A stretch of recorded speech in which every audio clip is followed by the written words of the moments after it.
राम राम मंडळी, सकाळची सुरुवात माऊली हॉटेलचा चहा घेऊन झाली आणि इथं एकाच भाऊ बसले होते, आमचे बापू बसले होते. त्यानंतर लगेच मुरुडची गाडी भरली. एकाच भाऊनं माझ्या आधी गाडी लावली, दोघांची गाडी भरली होती. त्यांची गाडी खाली व्हायला चालू होती, आपलीच पुढे लावली होती गाडी. गाडी खाली झाली, व्हिडिओ काढायचे होते, सगळे बघायला लागले होते. दत्तभाऊ ते सगळेच होते तिथं. त्यानंतर लगेच गुलाब भाऊची खेप आली आपल्याला. लगेच निघालो आम्ही खेपला.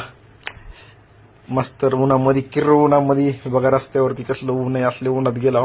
शेतामध्ये लगेच या ठिकाणी बसून मला काम दिलं.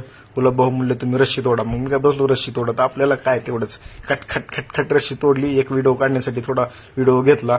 पुढे तर आंबे मस्त लागले होते, म्हणलं आंबे दाखवाय सगळ्यांना.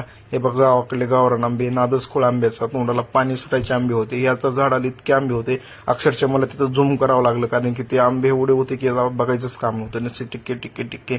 एकच नंबर ब्रँड शेताकडला नादखोळा. हे बघा बांबू, हे बांबू आपल्या गाडीमध्ये भरायचे होते. त्यामध्ये गुलाब भाऊन हाती काम घेतलं होतं.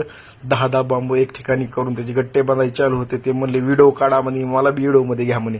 मग काय आपण काय मागा राहणार आहे का, लगेच व्हिडिओ मध्ये घेतलं. गुलाब भाऊ लगेच का व्हिडिओ मध्ये टाकायचे चालू. सगळे थांबले, तेवढे बंडल बांधून ठेवले ते साईडला. आपल्या गाडीमध्ये एक बंडल टाकला होता की लगेच हे बघा भरल्यानंतर थोडं वर येऊन म्हणलं जरा वरून लोकेशन दाखवा कसं आहे सगळं साईटचं सगळं.